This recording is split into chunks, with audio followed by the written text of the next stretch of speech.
Ko kori ke hu whanga mai I he talamalo e whanua ka mai ngā hi tala whatapu kotoa be whatapu atu me he polo kalamani. Tangata te au whai ki tō mama o kai atai whainga maari e koe ni ke o atu ai ho mo polo kalama koe e whatufonua fo au ki he weekend malo e tau mao e. Wike koni neongo koe ea I New Zealand ku ala tāmaki a pito. Ai ki I taimi atu koe ni pea ko mau taimi momoko pe whugeni ka ku tau whataanga pe ku ongole rei atu pe tau polo kalama.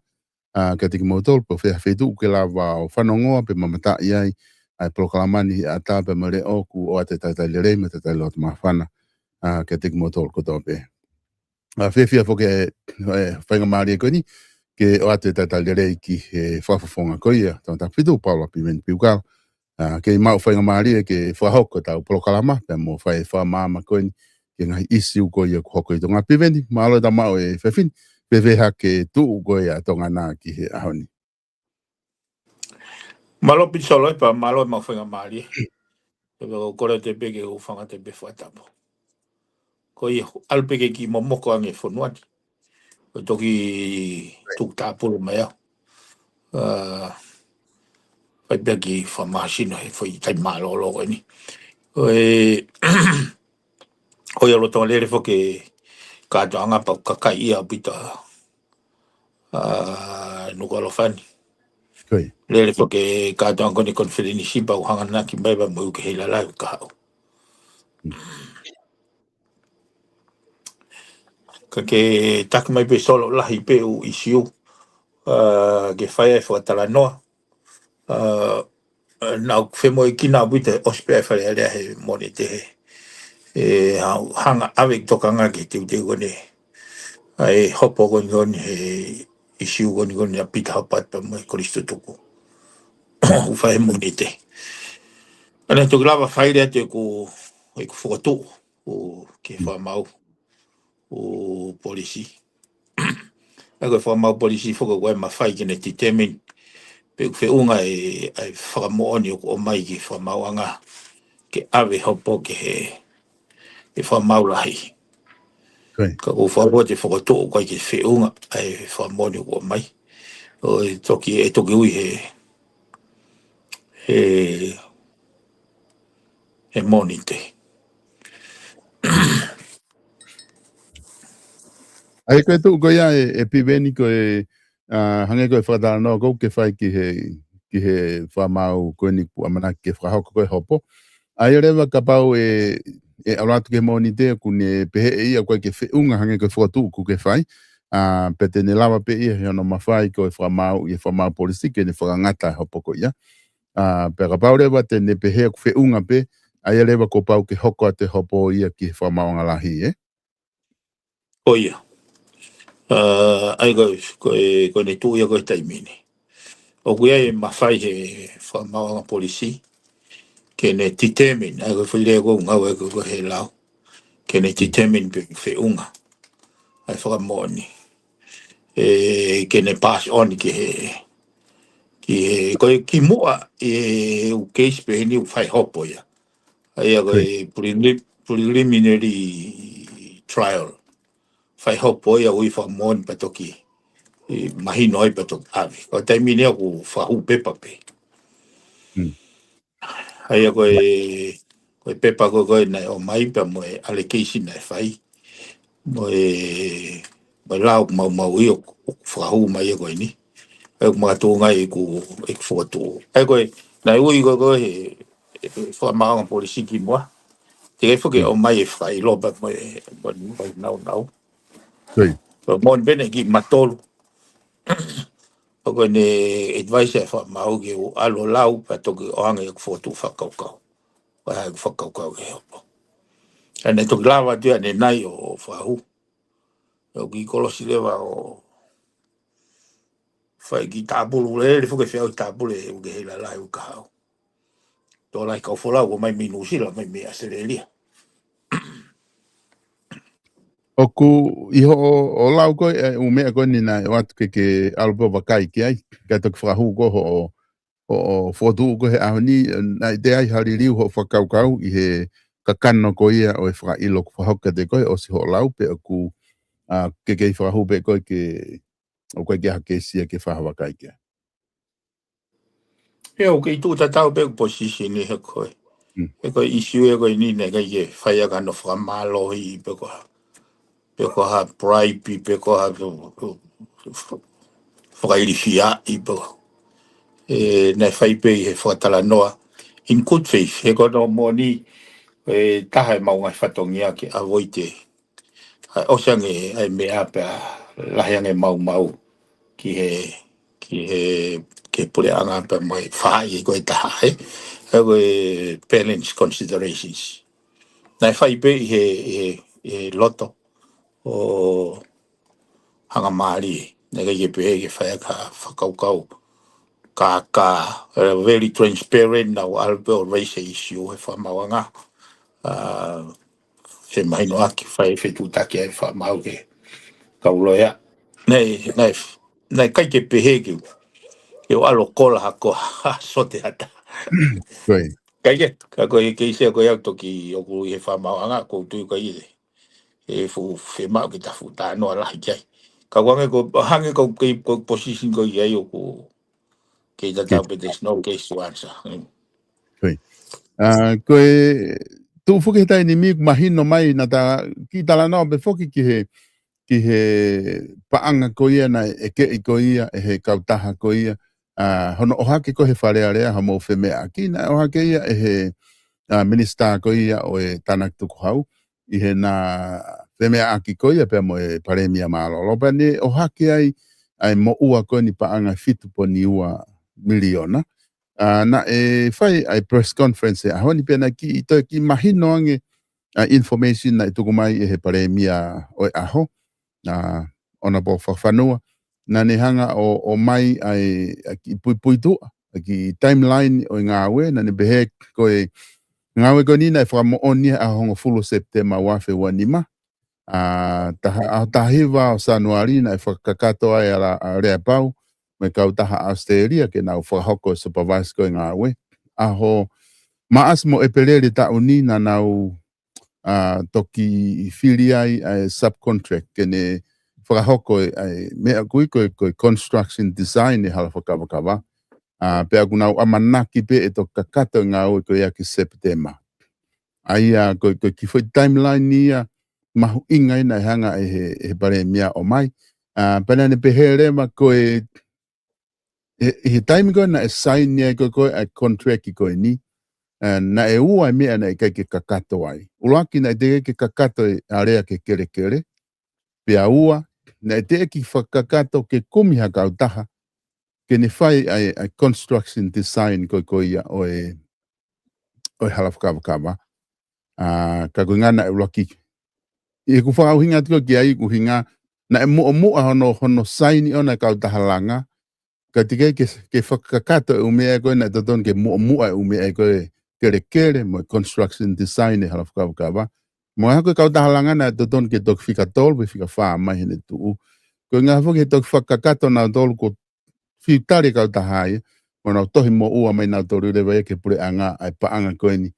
Aina ne pehe ko he paremia koe walu po ni nima Amerika, US dollar. Ai tohi mo ua koe na e o mai, pa nau ki i reassess bea nau te holoki for fitu po ni ua, miliona ai paanga, pa ni pehe rewa.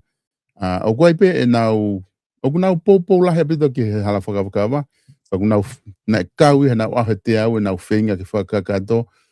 Pea koe pene a manakilere ka osi construction design ko ia. Ai kau taha kunau tui pe e lava peo ki whetamate aki ai konga mo ua koe ni. Ka mimi to tong pe ha ua po miliona. Koe mimi ka timeline ia mo information o te māmangi ki he konga koe ni. Ko whehu ia tō ki he tūnga koe hana. Nā upo eke kia ko hana ne saini e contract. Ia ne behebe na saini ko e pare mia malolo. Ko mea ko ku whehu ia whaki he taini mi wai na e ulaki na e fuwhia mau pe ia ke whai koe no huwhi ko kona tanu pou ko os mau hakau tahalanga ke nau whai project ki. Pena tōton ke toki ose umea ko nipa toki whiri hakau tahalanga. Hange na e fuwhakawawe ko ngā ko timeline koe o e whiri whare area, pe koe hae ne asi ko he tai nimi. Ko panga lahi eni e piveni ko panga Amerikani o ku whamo ua ia ke whanua. Oi isi u fukani o hango wha o hake. Ai maunga ko ke whai putoni he kau teknikare. Oe o mai kau politikare o whai putoni u project pēni. Nega i o whanonga he press conference. Ka whata tau ko whakamatala. Ai nei ai palparema. E nau toki eke au ia ki he paremia malolo. Ko ene whakamatala anai nei os mawe umea ko ena ke whakamatala mai. Kai ke ka wange foko ko rau he ke tau whakiki he umea koe po kai nani. Ko umea po ko hopo ko umea ko mo ni. O ku mahu inga peia ki au ia hange ko rau. Ka pau ko palparema he kapnete mautolu. ko pare mia malo lo mau ia pe ke tali ui ke au ko mea la ia ko to ka ke ai ko tono no solo ko tono no hoko pe ka ke whakatau mua whaka intentions tau pe ko tono no ia ko na process ya mo ngai timeline o mea ne to ton ke bagai ke mau tau pe ko tono no fa sta polo ia ko tono no ko ai ko more siri ni ne ko nga ko corrupt ko nga ko intention pe ke te kai mai ko foi pul pe ka wono ia ka ta tok feta la ka ke to afare ko va he ko tono no ia ke ia ai ko asi mai he ufa matala atita me pe ai o ke fe ma u pe o ke pe ia ke te fralala o ko me na u i cabinet ko pa fralala pa ko o ke fe ma u pe ke tali ui he ko na tula fo ke ko hanga fatonga o asi ke ia he mea hangi nia ko uhinga ko fai hala pe ke fai hala pata ai hala o to elea ya o ko ke be fai nga foka ko fai hala te ilo pe te hala te mena te ai faton ton boni ka all come down to accountability ya o ka kono mau en ke tauhanga whatong hai so te ke hata hai own up ka u fai tutun ka mata pe me a si ka hawai te pe da own up ka u fai tutun unless and until ko tau whakamau po opo e ko wha kau unfair mon ko no poholo ya u kau minista me kau whafonga kau ia kau mene na ki takai hol pe na tori o ke holo pe na tori u pot ngā we u mawhai. Kana na o whai na tore u whihala ki lahi. Ai a koe ngahi issue behe. O kai ke utui koe tau mua ke tuhu atu ke hala koe. Pena ke hala koe. So therefore, o te ke toi rea mai koe ke mau hala. Ke au to ton peke o haki. Nā moe pare mia hao ni. Pe koe matawaiwai na hoko ha kabineti ke. Kau to ton ke ne o haki. He koe mahu inga ia o umea koe ni, ke tau wako ai. Koe ni hoko koe whihalaki pa tau wako ai koe ke uia koe whihalaki. Ka koe ni hoko koe whihalaki pa kai ke tau whakaton, tau toi repeat pe. Tau pehe hangi koe breakfasti. Breakfasti wa mai ati ta kai pe ke tāna ka risitia kai ke nau iluna toha stoka. Kai ke aha koe hae alwe paanga ke kautaha keita. Kai ke maa uka umape.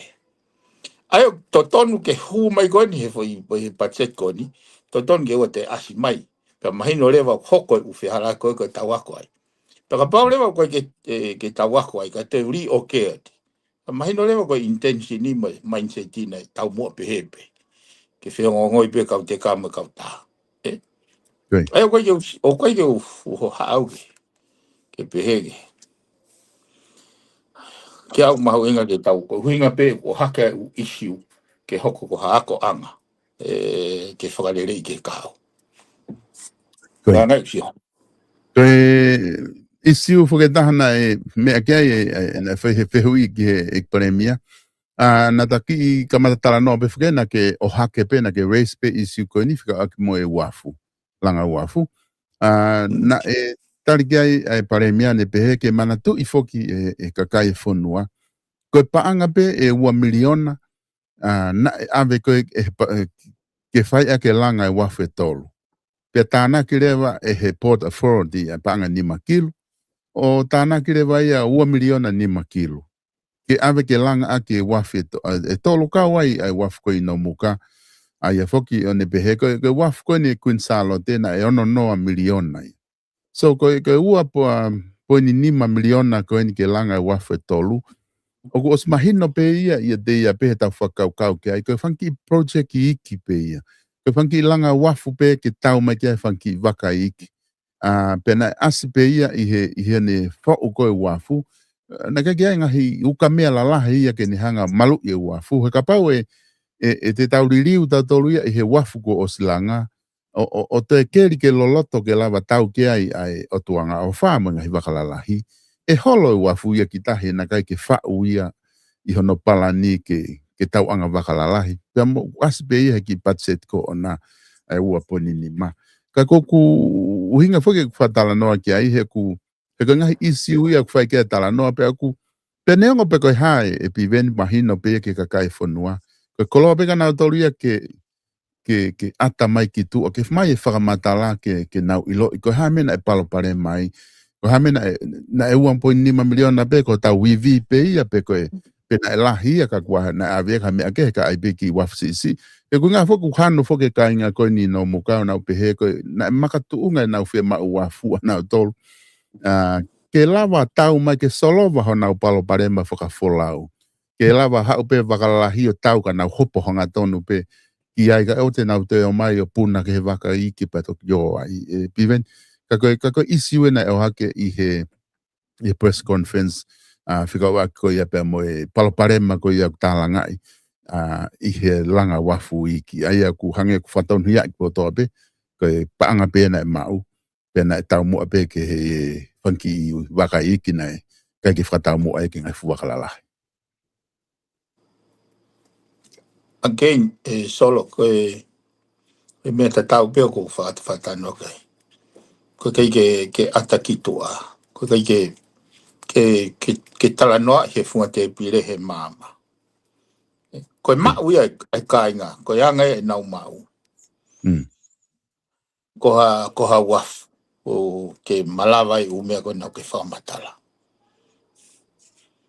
Ko whainga mea whukeni ko whaatala noa I ko ai poor planning mo peace meal approach. Ko loa pe ke ki pena. Kau osa nga fo o mau ange I via tu hau. Pe he fo ke ange ko ngau ko ni tonga ta fitu. O ko hanga fo pau I ko ne tanu pe fo I hala pau ke valita. Kono inga ke tolonga mo aonga he ko tau pe ko o tanu aki ha ni makilu. Ka valita mal fe ma wa kilu. Ai whakamore ko ni ma. Kono ai vai wa. Ai ko uhinga ko e ku kai he whanga puaka e tau ngahi mataka. Koe kai ke tau hanga palani mo costing whakalelei. Ke solo vai palpare mapa tātua ta. He koutu e whakamoni pe tonga ta fitu e ke mea kon koutano. He ko mahino pe ka tau ku tanu pure anga. Koe ku mui pe ke whakakate walita. Pea koe no whaingofua anga koe kia au pea moe wahenga. Koe ngahe ku whakamau popo e mau seniti. O koe ke veteki. He ngahi mea konu ku veteki ia he ngahi wahenga ke he. Aia koe nai uhinga whukawe ke lava, ke osi, ai tau, u maulawa sio ke haola. Koe anga neongo I ne si ai whanki sirini koe he. Pe he tofu pe moe ai wafu ni. He kono moni na sa inga peta ai wafu ia. He osange ai wafu koe kene asiwe ia pe peseta. Kai ke fie maari ai ka inga ai. Pa koe ke viaha ni whahinga tokoni whaka ekonomika ana ke whanua. Ai ko kuhinga ko koe hono. Ka nau mau taimi au pa mo taha e komiti na nau kamata mea ruka. Manduna e hufien he taimo pohi wa. Ko fie ai ka inga koe ke toi ha whahinga. Mea tahi e nau hanga whango tai mai o tali ake whakaukau le rei oia. Pea oseange mea, a manaki mai nau dolu. Koe motolori tako ko ki ka vainga ia ka ure ka o na winga ia nau katoa. Koe issue ia pe koe hai lahi sirini. Ko issue koe ke tau whai moni. Ke mea na se mahino aki. O matala noa, pakapau na sirini o matala noa. He koe mea koe na mao ia koe me komiti koe tupoutoa. Manduko ko nomuka. Ako mao me na komiti. Na vahei he pure anga he aho koe ia. E taha poini nima. Ke waf pe ko nomuka. Pea fundraising no muka ia kakai muri mana nau tanak na to ni makilo. Pea nai offer mai e Wellington e 2 miliona. Koe nau uhinga e nau tanak siri ni ke tanak ia o tahaua miliona. Ke lava ai e wafu kone nau amanaki ai ke alate waka o tau ki wafu. Koe. Koe taimpo koe na mafuri ai pure anga e osiko koka po iwa. Pea mafuri ai pe mo tau mua mafuri ai pe mo siri ni e to siri ni a whai ake u mea ke. Tāwho kia mea na wanga reisi I whare area pe ko hai wai mawhai ke ne hanga ririu ka pa naha sirini. Ko e tau mua ke ai wafu. Pea o tāria he pacheti. Pea lo tawa lere pe ko e pacheti pa ririu ia whatau wakapuna. Tuku e wafu ka whatau wakapuna. Ko hai wai mawhai ko ya. E ko anga I whakaukau to ton ke o mai whakaukau koe ki whare area. He ko e wharea ko he lao e pacheti. Te mō whakamoreki pe o whakatatau ki he mea ko o stari e pacheti koe. Ai o kai ke utui o waha mawhai iha paremia pe iha kabineti. Ke o se tari pacheti mhono allocation. Pea nau te toa e nau tōria ai mea nei totoni ke langa ka waf o whaiaka ngau e ke. Kai o rewa ko te whakafoki mai ke amen. Mandu koe lao. Kui kai ko ha palani ngā au e pe. Mandu koe pacheti koe lao. Koe wanshop tari e whakamoreki pe o whatatau ki ai. Pea ka pau rewa ko whemau ke whakamoreki ha whitu kehe. Pea utoni ke te o mai amendment. Ki whare area ke amende lao e pacheti. Ke to o sirinia na wahei. Koe 2 miliona.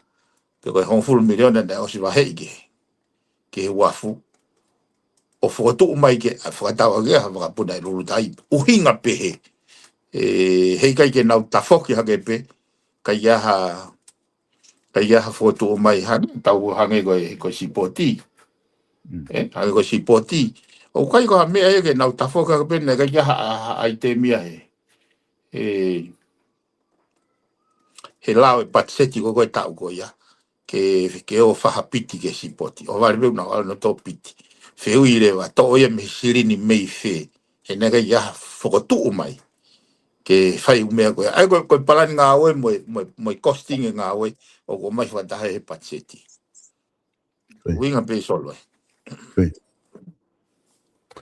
Mahoinga pito ai uwhatala noa whuka o whai ke te o toi māmangi ai ngahi isi u koe ni kulawa ke oha ke pipeni.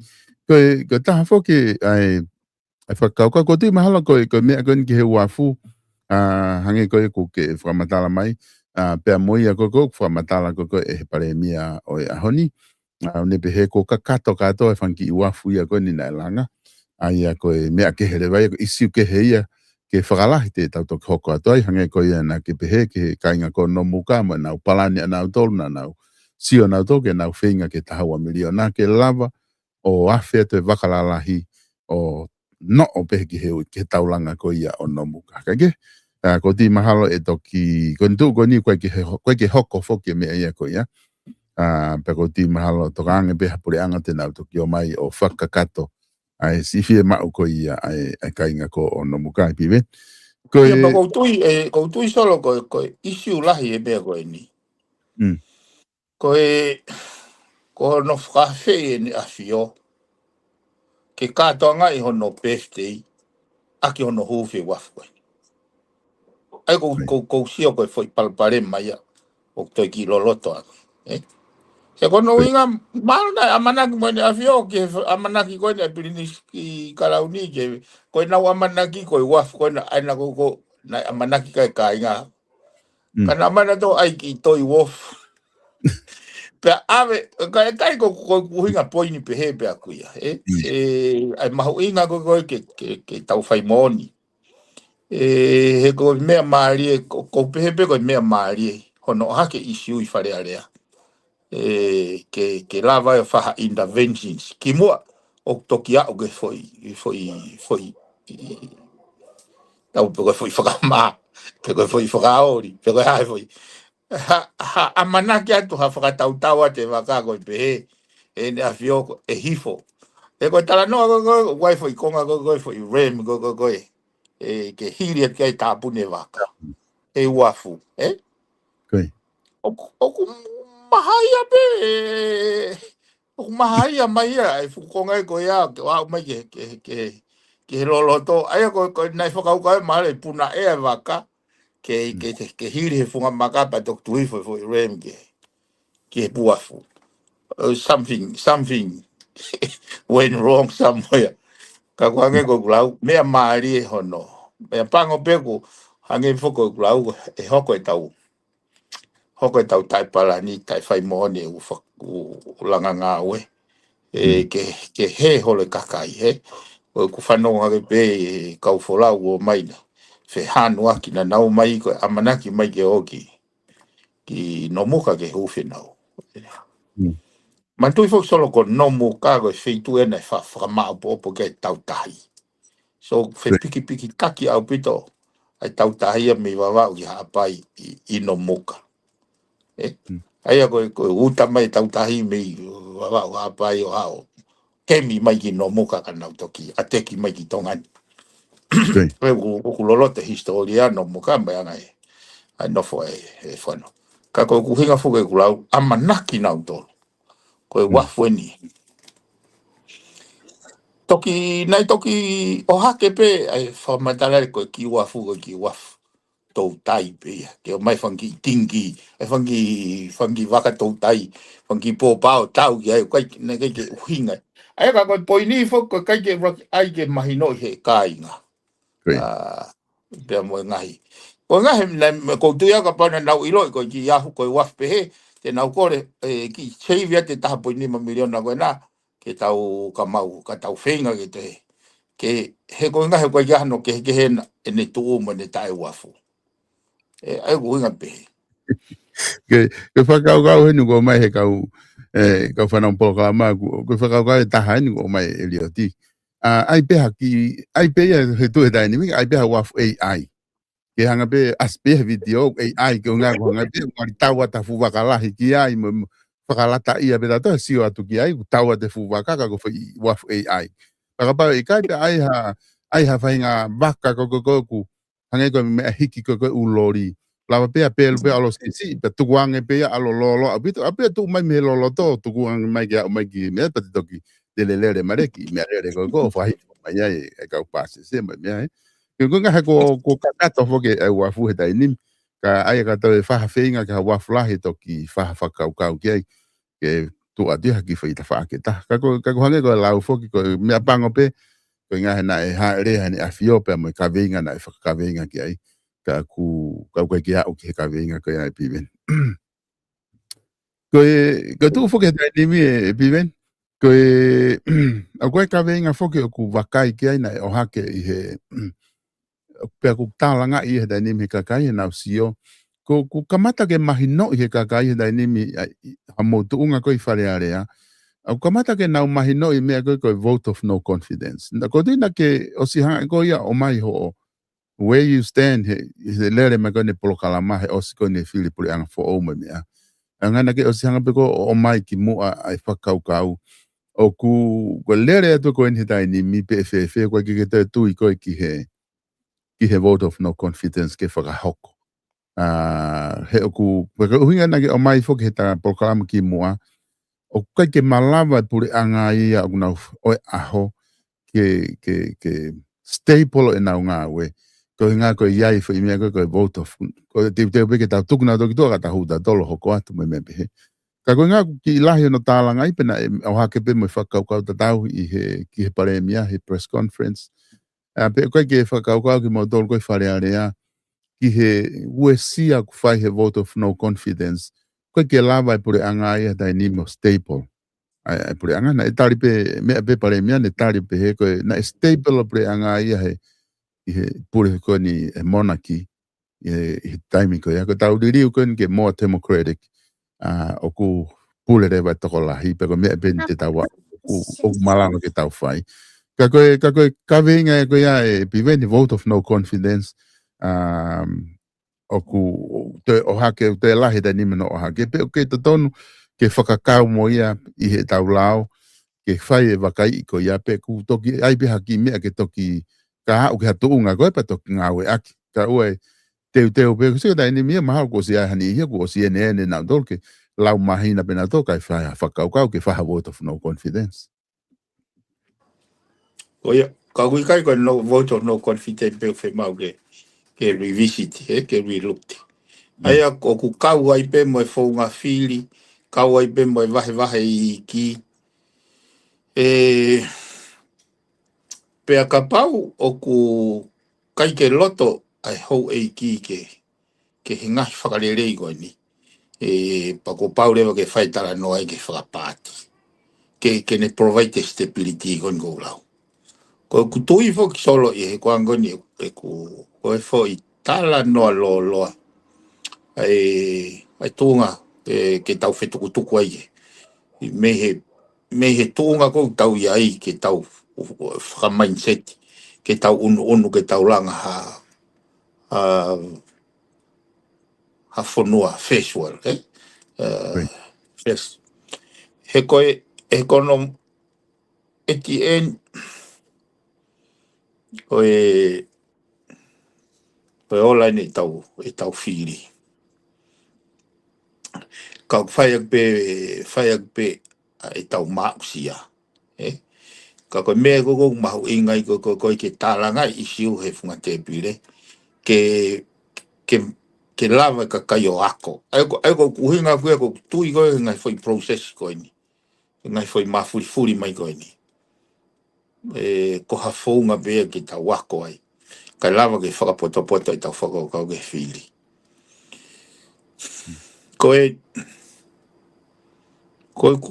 osan koe ne foi e tālanga koe ne patseti. Ai ko sia koe mata vai. Mata vai e ta whaki koe e taha. Ai ko tau peheke. Ke pure angai kai whakaangai e whai. Mata vai a puto kula hange pe ai hange pe mea kore hange pe niau ai hange nia koe o mai e ka popo watu o mai e ka wikini matu ai ku foki pe ke whainga lau maari ki au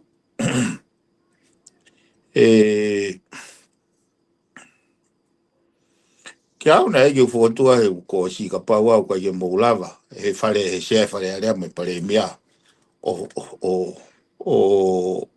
embrace whakaukau ke pule le whanua pa nao a whafoke ne a whio I mawhaina tuk mai fale alea. He kono moni koi kuango sio te wate mea moni ko ni solo. O kui kai au pito ke mooni lau koi ni. Koi pure whakatu I mai tau tolune hange kono pure e whelo ko aispite.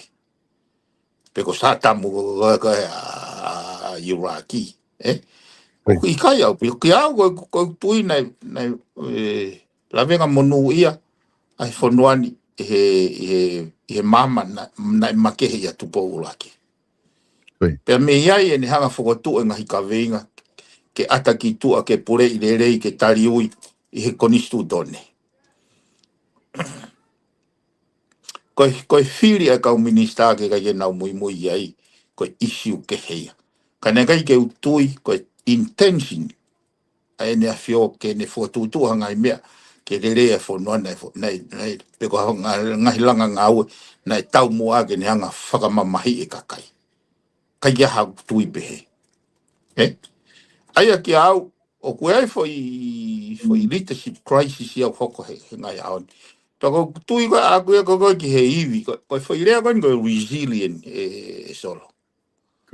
Kai kia ha taha ia kai kia ha whanua I mande nau mai no yangi kako tongani.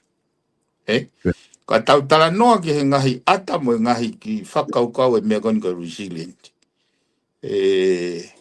Mahino le ia ai toton ke tau ngau ke to atongani koe ataha mai ia me ko resilience he kulava pe kaka ia o inu vai tupu lava pe na tolo kai hamu la pe na to inu vai haka koe kai ni motu o me ko ia ia ka pa te ke to kumi ko I ha fonua I mamani ko o si condition na autoria ke ka ke te lava na autoria ko tuai pe mate ai vai ia ko o fetangi ki nau to o ksio ko ki fonua ai ko kakai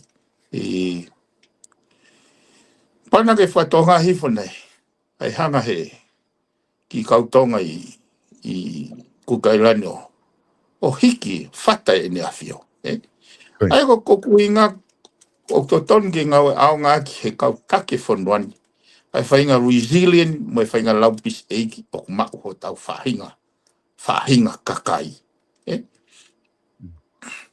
kai lava ke he kono moni o kuai whuke taha tau o tau tolu ko longo pe o vale pe pa foi mea ai tau hangeu koe ke tau lava ke tau talanoa he funga te pire ka tau kukuta pe au ke tuonga o koe tafo ki hake pe o ai o hinga e ku whakatalanoa ki ai ko he koe ngahi whe mau ke tau te revisit te tau tolu koe pare mai solo koe intention ko akirisi e ne hu mai he fitungo fulutupu o sio ki ai tabe sio ke ai no ia sio ke korapu sio kita sio ke tatau ko ne fonu pane te kere vai ngau fa aplicare ke tari ui ai na ngau ke foi le accountability ai ko foi le na ne puke toto e ke ko ki ai pe ha ne me ne amanaki he ni ngau fa aplicare ke hoko na ta no e kapau e mau he fonuani accountability ke nau tali ui ke hange kon o mai kon he atita o se ngā uepa mai visit e kai ke te no te moka latia aia na ko ne interest na kai ko ia ko ne interest ko me ke le lege fonua ko fatonga i kau politiki ko ne ahoni o kulahi a pito pesi o kita ko ke na mai na tolo me ko ne ko na interest na tolo ke pare mia pepe te utokon pare mia kai to lava ke nga un ai ko sio ko leva foi palo pare malahe ko tatano ko ni ko mau lele ko pacheti ko fainga slokenin o paslo saibe mai na beta valto mas si ko hango me whakauka maga no fu fise po i te ringa e whanonga ke whainga talanoa ko ia ai au kai ko interest ye ke nau sio pe hanga fe wha maa bope whanua ko uko kahau ko sio pe nia ki a nau tolu pe ke nau mawhai e nau ai pe ko nau wha talanoa ki mua ko e mai pe kapaveve o whetonga ke kapaveve ko ki au e he anga whakaukau ko ui ko foi manga fa ko ni ko anga ki fainga mali ke pare mia ko ni me pango pe ko anga ye tu o kune ngau e ke e kau minista mi por anga fa fisi pe anga re te a fia e tau sio o ki anga tau unat ko ni na kai fo ke fu amanaki ko me ni e hoko ka kia te au ka hoko peke ne ako ki tau tolo. He nei kai ke mei mafuri pure anga he tau kōsi. Had it not for the interventions of His Majesty. Pena o amanaki e whakapoto ai whakaukau mo fuatutu. He foi mga whāgo ni. Nā kua whaitohi pe ki wharearea o race pe a sensitive issues ai hala whakapolitikare. Mo tūnga kua sea pe mo tūnga kua paremia. Ke nā hanga whatoka ngai. O kui kai ko ha ki mea si ka koe responsibility o mawhatuki. He hange na whanonga very slippery road. Ko foi hala ko heke. Ko te matai vale pe hekea. Ko te hekea pe ko whangatai e whanua. Ai nā kuhinga pe heke ke nā hanga toka ngai kina. He oku o si ui mai a tau mua ke pure i le whanua. Pea ko te mo i kakai a si o ke upalapale mau hoko. Taha whoki e whakaukau ak solo he umea ko hake au i wharearea mua ngai whainga wheitu upe. Ko intentions ke tau alfa taha mai mama kakai. Hau he whainga tā, koe whai moni mea. Ke ui mai ne a whio ke whakapoto e nau whiri. Ka pau koe ke nau ilo nda tō koe hako e mea hoko. I whare area pe moi kapneti. Moi mon whare re whanua. Ai mahu i ngai tau tō whelaulau i tau taimi. Ke tau talanoa o mai isio tā noa e fuante e bile.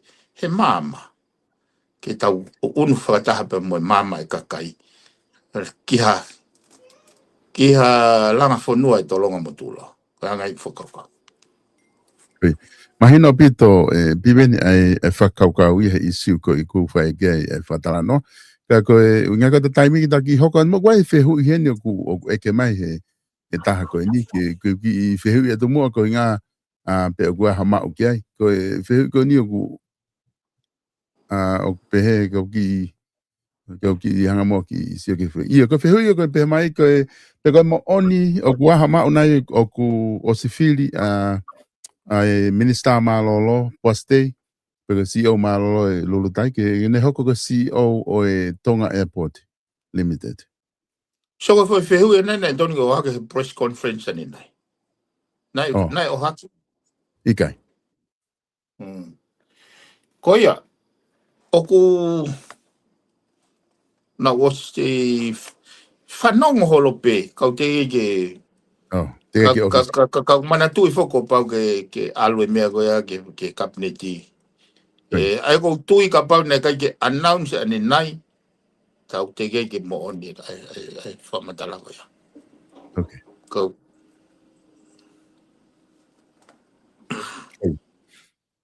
sai peke tukua he ko ngā ku hange ko lau mahal na to kau he press conference ko koe hoko mai ai u isiu ko ni he ko wakai pe ki he u talifehu ko fa hoko da nim he ekpremia hange ko ni talifehu ko na ne o atu ko timeline ko mea na ne pe ko uhi pe ko mahu inga atakitua o fia mau ke o atu ai whamatala ko ni pani hanga rewa o mai u whamatala aia ke ku tuka ako ko sa ia whanong ko ki ai ko ko hinga ko ko haina ne whai ngā ue ko me ngā ue ko hinga ka pau o talama he taki o mahu inga ki ai atakitua pe ko tu ko ai amana ki lere me kakai fonua ke nau ilo he ko mahu inga ia taki atakitua pe ko nau tu ki ha information e fufu i me ki nau tolu he ko tu hanga isi ko ni ko tu mana to ki ai pono time to no pe to ki hu mareva ai isi ko ni ki fatala no ko ka tu ngo ko ai lotu ko ta fu ne wangia ku hoko ko ka tonga i fonua pe ko tu na ka mo ia he me e pare mia e fai a malolo ke ka tonga ke fa manatu aki ta wangia lotu ko full time la hien pi ben ko centurion e ua e tau whi ao mai mo e lotu wha karistiane ku tau tui ki ai i he whonua. Neongo pe aku pe ko whe pe ku tau lere ki mua pe ku tau tu mau pe i he tuunga ku tau iai pe ku tau ki i alfa holo mui. Ka aku tau ke i au pe ke tau e uange au tau ke i lava pe o puke mau. Hange ko lau ko e mea ke i lava pe o puke mau e tau tui. Wha karistiane ku lava o tau katoa. Ngai ku whe ho wakai ke ai neongo pe na ko wakai hifo na e tahana ne posi hake ai tohi whakaafe ko ki he kātonga e tau wangi au ko so hifo ke posi hifo ki motole kau taki ai whakaafe ki motole ka ngahi hoa me hafua alui furi si toko lahi apito ke mo la wangi ki he kumahu inga ki he whonua i hano kātonga i ko e tau wangi au lo tu whewe ho wakai ki he ta whaaki ko ia he tau tuku he nimi pive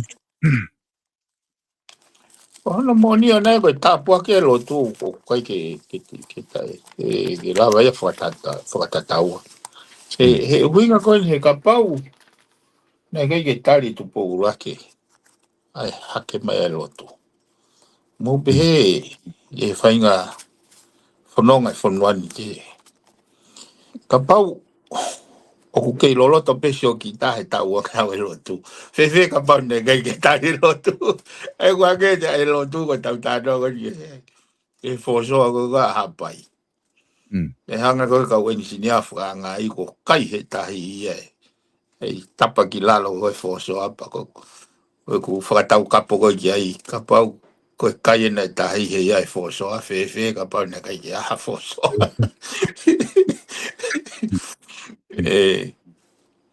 ka kono a fanga tuku wai fo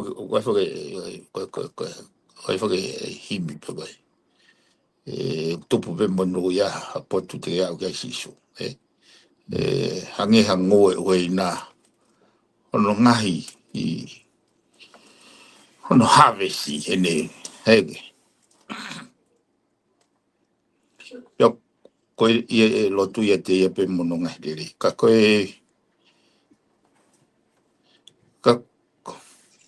o fu framuange au e ngau e aki ai framanatu ke realign ngai mea ko fa tano aki ai ke tau mau ha whainga fua o kune o mai mate aki mea pea moe whaitotonu ke kanoloto aki he koe kusio whai lau ai whai leo whai lau fu o vai a putoia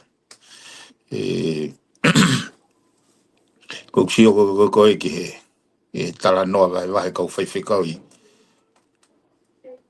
I Saute Korea e nau mau I ngai pau nau sio kono fua ai nau pehe wa ke whainga tunga tu maari nau whainga rewa ke nau toi whakapalanisi nau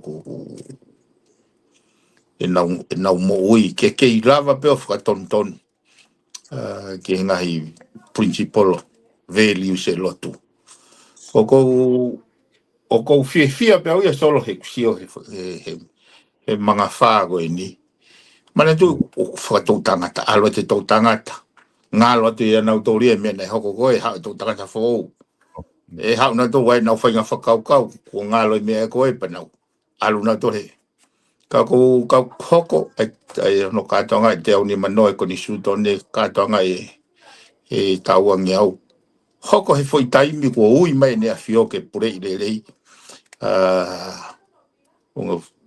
ngau ke whakalu fua tu ke sio kita ai ko sio ko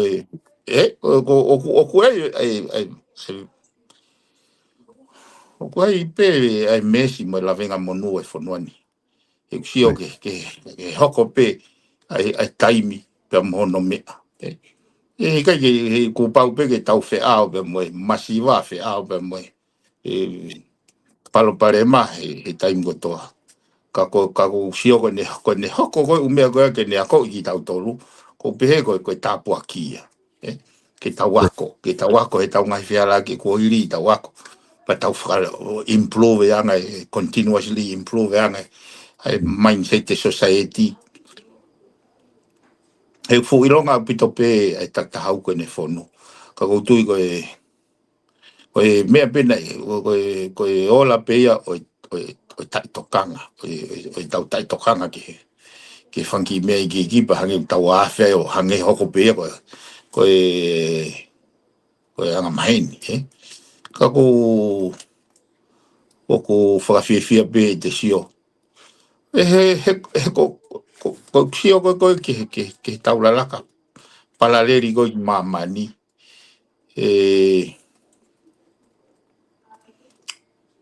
o ku tau tō mui ka mahalo ko ke lahi pe mea ke tau ako tau tō mui ka ke lahi pe mea ke tau ako o tui ko whai mga whāgo ni ke tau whanonga ke kahau ke tau hanga whakamahu I ngai enlightenment e whakaukau mai mindseti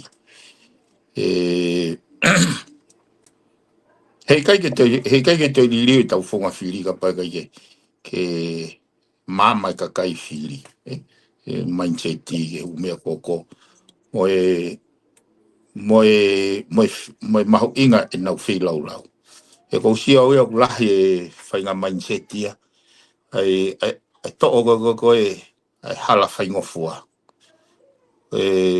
kamata pe ke ne tuk ke ai ke tau I whaitotonu taim no pe uhangi e ko lau vaveangi ne rea whaka tonga ana he poto e kau ai kautori he le whapalani. Ai ka ko ngā whoko koe vai e whi lau, kai ke loloto whiunga. E anga koe kusio, ke te mate ki, ai ngahi moni principolo e loto, value e loto. Koe anga i whakaukau. Piveni ku o mai hene Williami to ia whakaukau. Ni ka tau Afrika lotu, mama kakai ia ke seo kita pe mo tai whakaloto e kau mau mawhai. Ai whanua. Koe anga ia sio a blem do ia ki ai. Io ka koe palpale mawhoki he koe whiri atu pehe kakai. Kai mama ni na mai. E ko whare a fuka mea koe ni kai te rawa to maha I kare mea hao ngā whakampato. Ai koe whiri ka kai ke nau to mai ha tama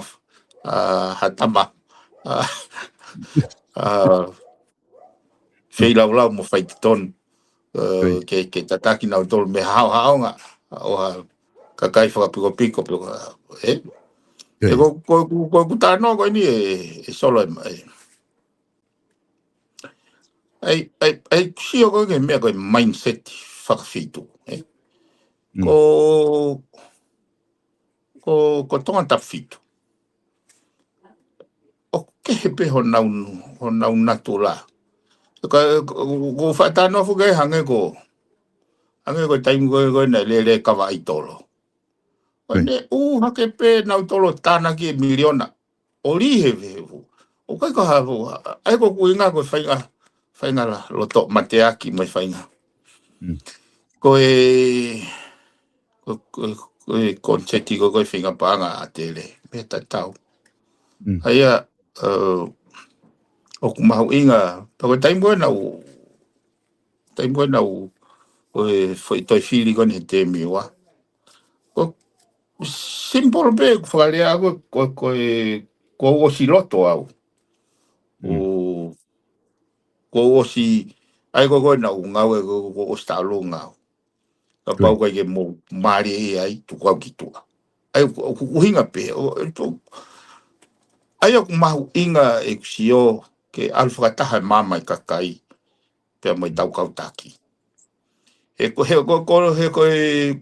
hange koe whatano ni mea koe. Koe o mai ka ofisa kolo koe o mai ngai kalap kawatonga koe mai ngai kulufa whine mātua. O kore ai siri wahenga ki e nau ngahi mea whakafo I kulupu. Moi kuhanga pia ko whakaikai. Pia koe kamatai na nau ita na to. Kana e pe mea na uhinga ki aiki ke oa. He whanki mea kou nau kore. O kulahi anga ho nau iwi na to he mea nau kore ka wake nau ilo. Ai ko whawhi kau mo pe mito a ki palu. Whetu taki ki muri ke diaspora I muri. Ke pa mo ai ko ki programa no o no ai o mai o whai ako. Ai ko kuinga na uhinga pehe ke mau alfa taha mo mama kakai. Kai eu te hanga o anga whainga mea. Ko ngā pe ke nau manako iau pe te nau. Nā kuloto ke mahu inga ia ka nau tolu. Ko langa ngau e hao ni. Ko ui ko nau whanau e ka hau. Ke pehe.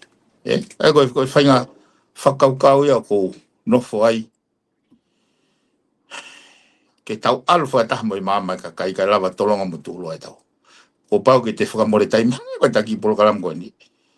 Neongo e o mai kau wholau mo whawhi mai ke oge kai pola konferenisi. Ngahi mea e au kulere ia kau. Sa ia kau. Ka kou whei lau e umea ngā ke whakahoko e ta polo kalama. He mahu inga e kua ngai utui ke tau unwhata mai mama kakai. Koe mea ko alo tau kau kai whare areu to don ke nau mama. Ke nau mahino. He ikai ke lava ia ke lere mua pe au ia. Moi amanaki e tolonga. E palo vea pe kau Afrika. If you wanna go far, then we go together. But if you wanna go fast, then you go alone. Ego sio ke tolonga nga taulanga nga we pau ke tau alfa tape mai mama kakai. Ono maui ngai. Piven ko nga taimi ko ki minute hua ko ni ke watu mo O koe issue ia hoko whamaman la, ko human trafficking kono ave koe taulonga I whanau mo mea. O ku kamata ke tālanga I tongana issue ko ia, ko tu ko issue ko ia, ko issue whamaman la hia. Ko concern pe, ku taton ke concern kai, ka pau pehe, ka pau ku involve ai whanki whanau nau ilalo he tau whakalao mo ngai mea pehe.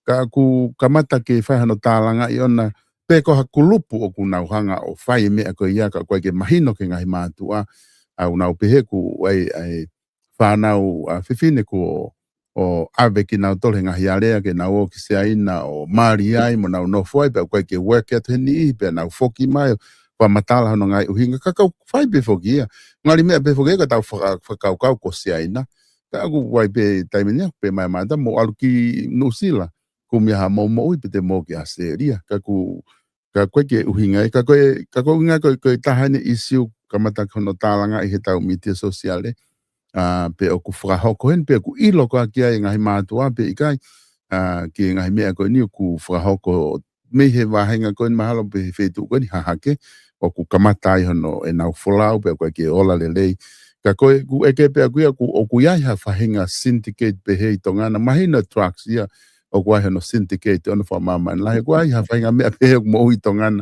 ko hono trafficking e tau whanau me tongana ki muri I ha whahinga whaunga pe ko hapaanga po hake na o maua hanau mo ui mo mea pe o ku tige ki tau au te tolu ke whahinga mea ko ia ki a tau whahinga kulupu pe he I tongana. Solo ka pau hoko pe o kui ai o te ton ke ho haa ka whaiwhekau. Whaiwhanuani. E o te ton ke nau ho haa. E ta tau pe ai tau whenga ke tau tariui, ke tau akaunta polo, ke tuku hau ono whakamore, e langa ngā aue. Mo e akaunta polo e kau whaiwhekau ke salvation ai kakai.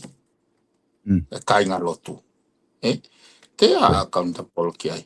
E koe mea whako ni na mandu ia oe na eke mahi taimna mau ke I kabineti ai.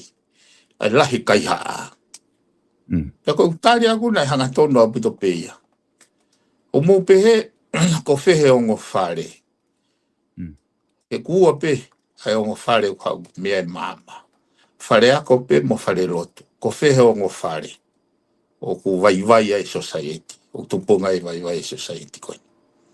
E ka pau wa o ke tunga koe nau to ton ke ho haa. Ai konferenisi koe ni tau angi au e lotu. To ton ke nau ho haa. Nau ku whakamumore o lunga.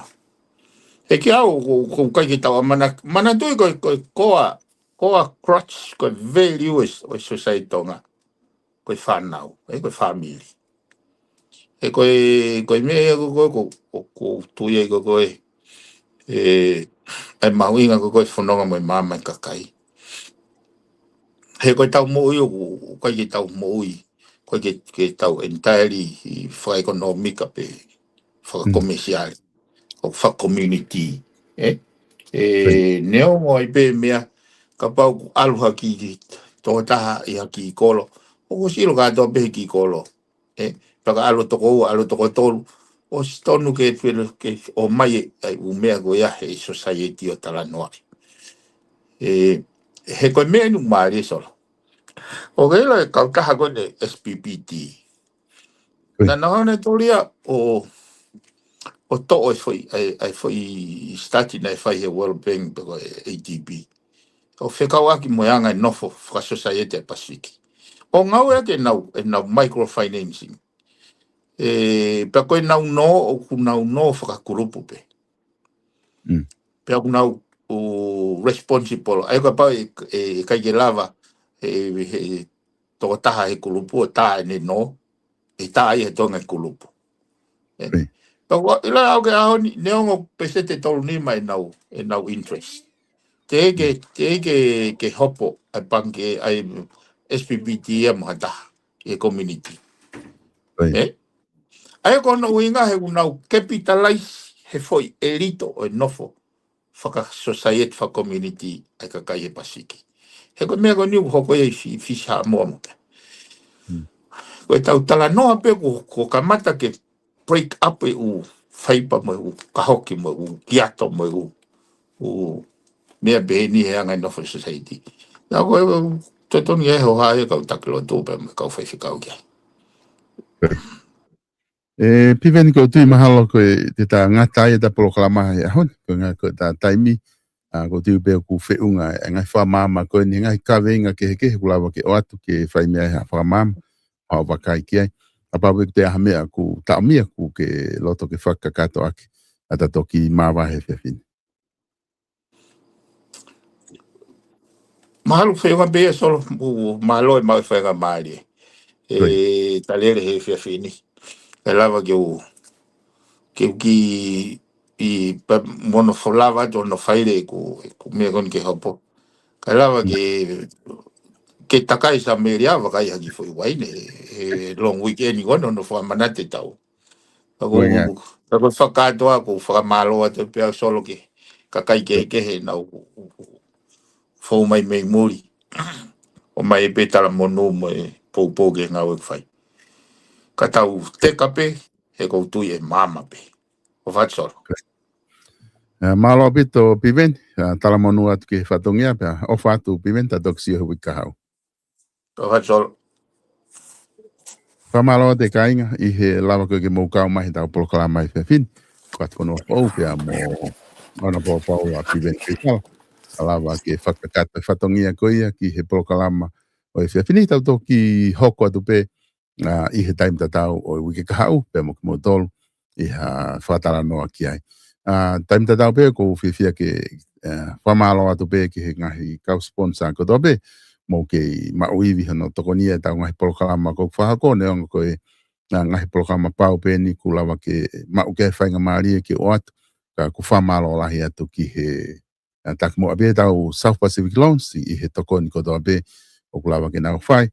Ngahi whia mau whapaanga pe whainga whia mau whakakore no i loto o kalani te kalawa tala noa i he South Pacific Loans i he noa walunge au walu hiwa walu te nau lawa tokoni atu kia te koe starek tupo telefoni ena noa walunge au walu hiwa walu i he South Pacific Loans o ku ia i whoke mo e ongong le rei ko loto ke te whetu tu ake atu ka ting mo tole whiawhini koe e kautaha furniture kui ka Gerald furniture kautaha koe ni o ku hau hangantonu pe me i loto Amerika lahi koe ngahi nau koe ni o ku whaapuha pe tu kei ke whakotu uia koe nau for all brand new abito ai o ku koe lo bia ku lahi pe ai ngahi nau whare second hand pe koe ngahi nau whare ku osi tongan ke mo mamata ke ka koe tu ake tu pe ni ke ngahi nau koe ni ke ngahi nau whare eni mi loto Amerika alawa ke aula tu koe ni koe o kei whao pehe puha te ke toki alpa koe whotu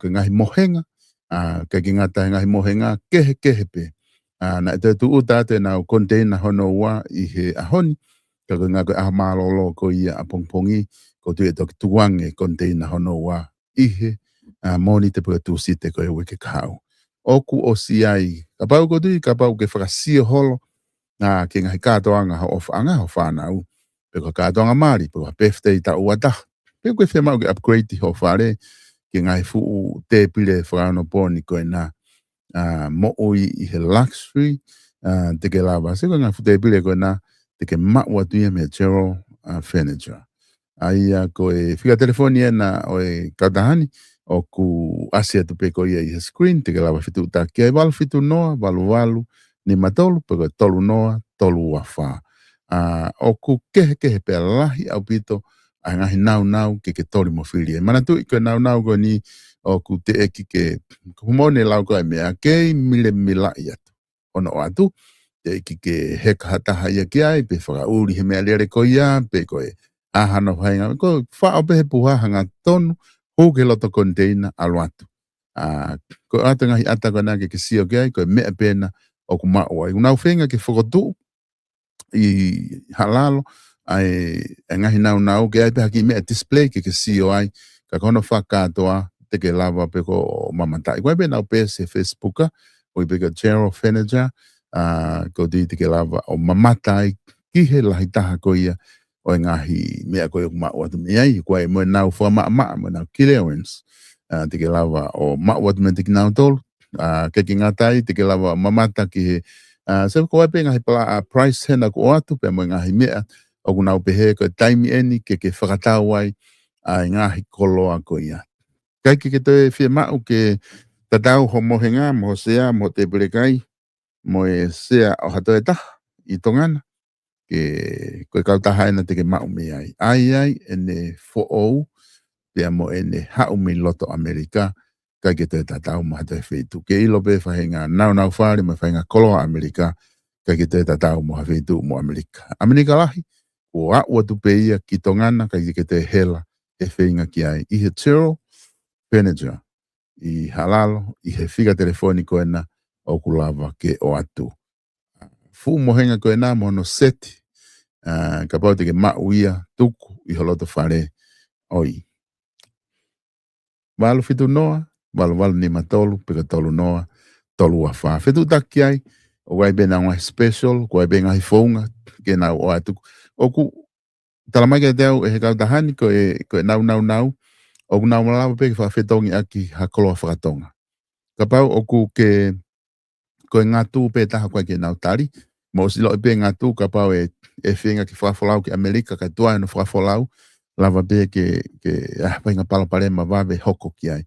Toenga katoa o ngahi mea whakatonga nau tari. Koe taawala, koe kie, koe fihu, koe pala, koe hafua ngahi mea koe ia. Te nau lava le ke whakawhetongi ia, ka o ke whia mau, ke whakawhetongi kolo whakatonga, ai ngahi nau koe ni, te ke lava o mau katoa atu ia. Mea te nau tolu, whitu tak pe koe ki ai, te nau lava pe o toko ni atu kia te koe, koe hape o whia mau, koe hae whainga kalasi papa whewheka, pe koe whainga kalasi papa lanu hina, pe koe hafua mau katoa pe. Mandi koe ngā tūpe, ke nau lava ave ki Amerika, lahi ngā ue ki ai, pe ai moe, ka pai alatu ki ai o maa whanki manu i ai, koe ngā koe whahinga nau, koe ngahi aki e whaka auha koe toa e utai e alu mo ia, pe palpare malahi. Koe ia nau ngata pe he whala, fihu pe koe tao wala la, pe hape whainga mea koe ia kie me hafua, nau ngata katoa pe ngai mea, ka te nau lava whawhetongi, pamahu inga i pe ia, whawhetongi koloa, ka nau toki hokat na to, ato nau toki konteina ta. Koe ongongolere ia, me he Chero Feneja, me loto halal, te ke lava fitu taki ai. Whika telefoni, walu, fitu noa, walu ni matolu, tolu noa, tolu wa wha. Koe, kau wharekoloa koe page stressing, o ke tu mo lau, te ke lava pia fitu taki ai, i hao fia mau, hanga koe he tau mo pia building, pe he ki he Francis Tickets tonga, te ke lava fitu taki pe ke te ki nau tolu, te nau lava, o tokoni et koe te koe kosi ulu. Pe he, mo hawhainga nau whare. Pe tau maka whamanatu ko ia, ki he ngahi of anga ki da tes ki Brisbane te lava fitu taki ki ai tene lava pe moia o ati kati koe ngata e tau proklama ki e whini atu e talamonu atu peka teki modolo e toe ngahi aho wike pe moe hoko atu koe ke weekend ka mo mea mo pouria tau toki whelongo aki i he taimi ka hoko mai